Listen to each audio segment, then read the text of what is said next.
Indian times news channel में आपका हार्दिक स्वागत है। मैं हूं सत्येंद्र सक्सेना। मैं इस समय खड़ा हूं ओवरब्रिज सीपरी बाजार पर।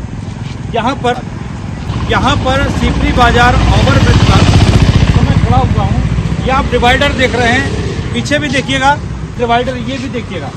यहाँ पर अक्सर एक्सीडेंट हुआ करते हैं। इतनी तीव्र गति से गाड़ियाँ आया करती हैं कि वाकई में देखा जाए डिवाइडर का जो तरीका कौन सा है ये समझ में नहीं आता है। यहाँ पर जब देखो तब ये घटनाएं कोई ना कोई होती हैं और सीधी मौत होती है।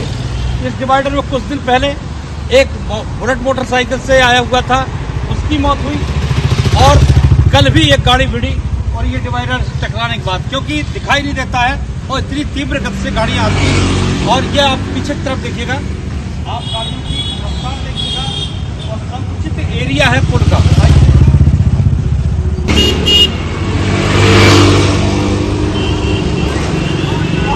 आने का मूल मकसद हमारा यही था।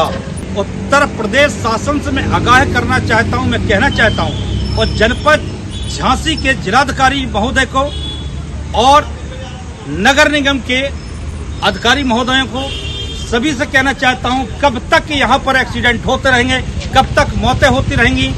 लोग निकलते हैं घर से, चलो घूम के आए, लेकिन यहाँ देखते हैं डिवाइडर जिस तरीके से बनाया गया है, बिल्कुल गलत डिवाइडर बनाया गया है। इससे आए दिन मौतें हो रही हैं, आपस में गाड़ियां बढ़ रही हैं। सबसे बड़ी चीज चौंकाने वाली बात है कि यहाँ पर जो डिवाइडर दिखाया गया है, वहाँ कैमरे को, जो डिवाइडर दिखाया गया है ये काफी दूरी तक पुल के अंदर है, जबकि ऐसा नहीं होना चाहिए।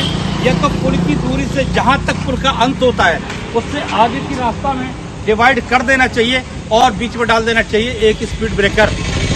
यहाँ पर स्पीड ब्रेकर कोई है नहीं। जहाँ अधिकारियों के आवास हुआ करते हैं वहाँ पर बनाए गए हैं, और जहाँ पर क्या इंसानों को कूड़े कचड़े का ढेर समझ रखा है। यहाँ पर जहाँ पर पुल से तीव्र गति से गाड़ियाँ आती हैं, और यहाँ तक कि मैं देखता हूँ इस रोड पर जितने एक्सीडेंट होते हैं उतने शायद उससे अधिक एक्सीडेंट पहले भी हुआ करते थे। अब वही गति फिर आती जा रही है, और शासन को ये ध्यान देना चाहिए। आए दिन घटनाएं होती हैं, कोई ऑन स्पॉट ही खत्म होता है, सीधा टक्कर लगती है डिवाइडर में ही, और वहीं की वहीं मौत हो जाती है। तो कुछ केस तो पहुंच जाते हैं, कुछ रफा दफा होते हैं, और इन पर निगरानी ये रखना है। हमें शासन प्रशासन से ये कहना है, डिवाइडर को तत्काल प्रभाव से आप अपने स्तर से डिवाइडर को दुरुस्त कराएं और दूरी पर रखवाएं, मानक के अनुसार रखवाएं, और इस तरीके से अगर बना रहा तो ऐसी ही मौतें होती रहेंगी। इस पर तुरंत अंकुश लगाना चाहिए।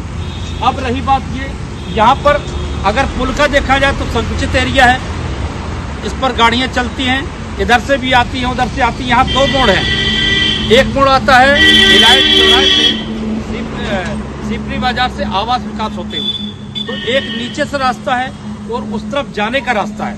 अब गाड़ियाँ कुछ टर्न होती हैं लेफ्ट साइड में, कुछ टर्न होती हैं राइट साइड में। तो ये सबसे बड़ा विषय है, यहाँ पर कुछ ना कुछ इंतजाम करना चाहिए शासन को, क्योंकि अगर शासन का इंतजाम नहीं हुआ, ऐसे युवा, बहुत से युवा हैं, बहुत से वृद्ध हैं, घायल होते हैं, एक्सीडेंट होता है, किसी की मौत होती है, किसी को घायल अवस्था में उन्हें अस्पताल ले जाना पड़ता है।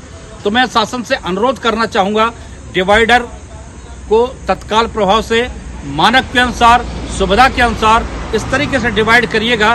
पुल के अंदर डिवाइडर का क्या मतलब, ज़्यादा अंदर घुसेड़ के रख दिया है, और इसी में अक्सर जो है इसी डिवाइडर में टकराती हैं गाड़ियाँ। अब हम अगर कहना चाहें कि जो पुल का समाप्त होता है, देखिए पुल तरफ जहाँ पुल समाप्त होता है उसके आगे थोड़ा स्पीड ब्रेकर बना दें, जिससे कि गाड़ियों की गति धीमी हो जाए और गाड़ियाँ आराम से अपना पास कर सकें, राइट साइड वालों के लिए और लेफ्ट साइड वालों के लिए। स्पीड ब्रेकर कोई है नहीं, तो स्पीड ब्रेकर का इंतजाम भी होना चाहिए, और डिवाइडर को सही तरीके से सही जगह पर स्थापित करना चाहिए, जिससे कि एक्सीडेंट से बचा जा सके। ये जनहित में इंडियन टाइम्स न्यूज आपसे मांग करता है। नमस्कार।